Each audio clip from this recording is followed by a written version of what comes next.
ನಮಸ್ಕಾರ ವೀಕ್ಷಕರೇ, ನಾನಿವಾಗ ಒಂದು ಸಿಂಪಲ್ಲಾಗಿ ಕಡಲೆಬೇಳೆ ಚಟ್ನಿ ತೋರಿಸ್ತಾ ಇದ್ದೀನಿ. ಇದು ತುಂಬಾ ಹೆಲ್ಪ್ಫುಲ್, ಯೂಸ್ಫುಲ್ಲು. ಯಾಕೆಂದರೆ ಇವಾಗ ನೀವು ಕ್ಯಾರಿಯರ್ಗಳಿಗೆಲ್ಲ ತೊಗೋಬೇಕಾದ್ರೆ ಹಸಿ ಕೊಬ್ಬರಿ, ಹಸಿಮೆಣ್ಸಿನ್ಕಾಯಿ ಈ ಥರ ಹಾಕಿ ತೊಗೊಂಡೋದ್ರೆ ಅದು ತುಂಬ ಭಾಳ ಹೊತ್ತು ಇರೋದಿಲ್ಲ. ಮತ್ತು ಕೆಲವ್ರಿಗೆ ತಿಂದರೆ ಎದೆಲ್ಲ ಇರುತ್ತೆ ಅಂತ ಹೇಳ್ತಾರೆ. ಇದು ಯಾವುದೋ ಒಂದು ಬೆಳ್ಳುಳ್ಳಿ ಶುಂಠಿ ಏನು ಯೂಸ್ ಮಾಡ್ತೀರಾ, ಒಣಮೆಣ್ಸಿನ್ಕಾಯಿ ಹಾಕಿ ಬ್ರಾಹ್ಮಣರ ಕಡೆ ತುಂಬ ಮಾಡ್ತಿರ್ತಾರೆ. ನೀವು ಮದುವೆಗಳಲ್ಲೂ ನೋಡಿರ್ಬೋದು, ಕೆಂಪು ಚಟ್ನಿ ಕೊಡ್ತಾರೆ. ಆ ಥರ ಇದು ಒಂದು ಕೆಂಪು ರೊಟ್ಟಿ ಕೊಡ್ತಾರಲ್ಲ, ಆ ಥರ ಒಂದು ಕೆಂಪು ಚಟ್ನಿ. ಈ ಚಳಿಗಾಲದಲ್ಲಿ ಇದಕ್ಕೆ ಒಂದಕ್ಕೆ ಅಲ್ಲ, ರೊಟ್ಟಿ ದೋಸೆ ಒಂದಕ್ಕೆ ಅಲ್ಲ, ಅನ್ನಕ್ಕೆ ಹಾಕೊಂಡು ತಿಂದರೂ ತುಂಬ ಟೇಸ್ಟಿಯಾಗಿರುತ್ತೆ.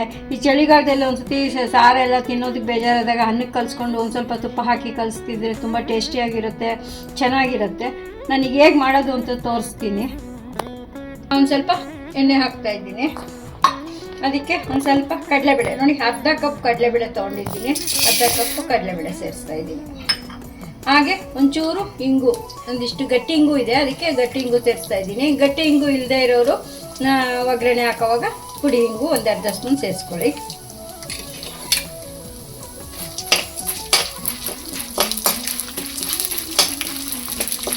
ಸ್ವಲ್ಪ ಚೆನ್ನಾಗಿ ಕೆಂಪಗಾಗೋವರೆಗೂ ಹುರ್ಕೋಬೇಕು. ಈಗ ನೋಡಿ ಒಂದು ಸ್ವಲ್ಪ ಅರ್ಧಂಬರ್ಧ ಆಗ್ತಾ ಇದೆ. ಈ ಟೈಮಲ್ಲಿ ಒಣಮೆಣ್ಸಿನ್ಕಾಯಿ ನೋಡಿ, ಒಂದೆರಡು ಬಾಡಿಗೆ ಮೆಣ್ಸಿನ್ಕಾಯಿ ಒಂದು 4 ತೊಗೊಂಡಿದ್ದೀನಿ. ಖಾರ ಮೆಣ್ಸಿನ್ಕಾಯಿ ಒಂದು 4 ತೊಗೊಂಡಿದ್ದೀನಿ. ಈ ಖಾರಕ್ಕೆ ನೀವು ಎಷ್ಟು ಬೇಕೋ ಅಷ್ಟು ನೋಡಿ ತೊಗೋಬೋದು.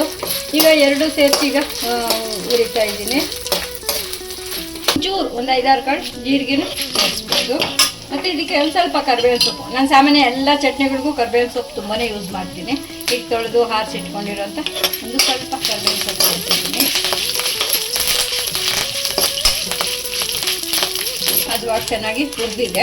ಮತ್ತು ಈಗ ಇದಕ್ಕೆ 1 ಕಪ್ ಕೊಬ್ಬರಿ, ಅರ್ಧ ಕಪ್ ಬೇಳೆ ತೊಗೊಂಡಿದ್ದೆ, 1 ಕಪ್ ಕೊಬ್ಬರಿ, ಕಟ್ ಮಾಡಿರೋ ಕೊಬ್ಬರಿ ಸೇರಿಸಿದ್ದೀನಿ. ಕೊಬ್ಬರಿ ತುರಿ ಇದ್ರೂ ಸೇರಿಸ್ಕೋಬೋದು, ಇಟ್ಕೋಬೋದು. ಫ್ರಿಜ್ಜಲ್ಲಿ ಇಟ್ಟರೆ ಒಂದು 2-3 ದಿವಸನೂ ಇಟ್ಕೋಬೋದು. ಹಾಗೆ ಇಟ್ಟರೆ ಒಂದು ದಿವಸ ಪೂರ್ತಿ, ಬೆಳಗಿನ ರಾತ್ರಿ ನಾಳೆ ಬೆಳಗ್ಗೆವರೆಗೂ ಅದು ಕೆಡಲ್ಲ, ಇರುತ್ತೆ.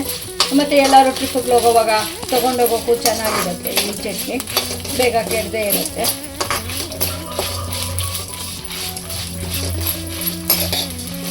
ಚೆನ್ನಾಗಿ ಬಿಸಿ ಆಗೋವರೆಗೂ ಹುಡ್ಕೋಬೇಕು. ನಾನು ಖಾರಕ್ಕೆ ಎಷ್ಟು ಬೇಕೋ ಅಷ್ಟು ಹುಣಸೆಹಣ್ಣು, ನಿಮಗೆ ಖಾರ ನೋಡಿಕೊಂಡು ಹುಣಸೆಹಣ್ಣು ಸೇರಿಸ್ಕೊಳ್ಳಿ.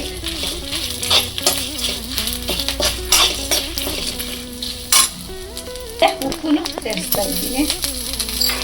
ಉಪ್ಪು ನೋಡಿಕೊಂಡು ಸೇರಿಸ್ಕೋಬೋದು. ನೋಡಿ ನಿಮಗೆ ಟೇಸ್ಟ್ ಮಾಡಿ ಸೇರಿಸ್ಬೋದು. ಈಗ ನೋಡಿ ಇನ್ನೂ ಕಡಲೆಬೇಳೆನೂ ಚೆನ್ನಾಗಿ ಕೆಂಪಗಾಗಿದೆ. ಈಗ ಸ್ಟವ್ ಆಫ್ ಮಾಡ್ತಾ ಇದ್ದೀನಿ. ಈ ಬಿಸಿ ಎಲ್ಲ ಆದ್ಮೇಲೆ ಮಿಕ್ಸಿಗೆ ಹಾಕಿ ಕೊಡ್ತಾ ಇದ್ದೀನಿ ಹಾದಿ ಅಂತ.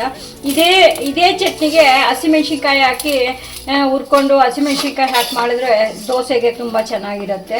ಇದು ನಾನೀಗ ಅನ್ನಕ್ಕೆ ಮಾಡ್ತಾಯಿದ್ದೀನಿ. ಬಟ್ ದೋಸೆನೂ ಇದರಲ್ಲಿ ತಿನ್ಬೋದು.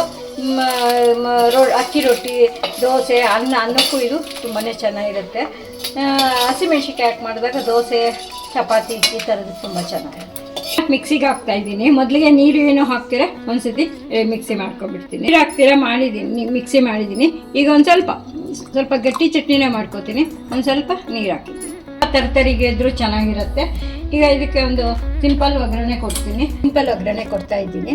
ಒಗ್ಗರಣೆ ಹಾಕ್ತಿದ್ರು ಪರವಾಗಿಲ್ಲ, ಬಟ್ ಒಂದು ಸ್ವಲ್ಪ ಒಗ್ಗರಣೆ ಮಾಡಿ ತೋರಿಸ್ತಿದ್ದೀನಿ. ಈಗ ಮಾಮೂಲು ಸಾಸಿವೆ,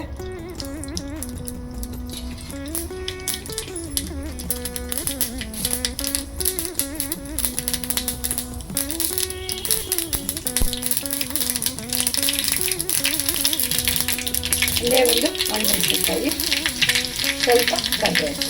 ಈಗ ಒಗ್ಗರಣೆ ಆಗಿದೆ. ತುಂಬ ಟೇಸ್ಟಿ, ಹೆಲ್ತಿ ಕಡಲೆಬೇಳೆ ಚಟ್ನಿ. ಮತ್ತು ಇದು ಒಂದೊಂದು ತೊಗರಿಬೇಳೆ ಚಟ್ನಿ ಇದು ಇದೆ, ತುಂಬ ಮೊದಲು ಮಾಡಿರೋದು. ಅದಕ್ಕೂ ತುಂಬಾ ಯೂಸ್ ಬಂದಿದೆ. ನೋಡಿ ಅದನ್ನು ಹೇಗಿದೆ ಅಂತ ಮಾಡಿ ತಿಳಿಸಿ, ಚೆನ್ನಾಗಿದೆಯಾ ಇಲ್ವಂತ. ಈಗಿನ ಮಕ್ಕಳು ಎಲ್ಲರಿಗೂ ಗೊತ್ತೇ ಇದೆ, ಈಗಿನ ಮಕ್ಕಳಿಗೆ ಗೊತ್ತಿಲ್ಲ ಅಂತ ನಾನೀಗ ಮಾಡಿ ತೋರಿಸ್ತಾ ಇದ್ದೀನಿ. Thank you.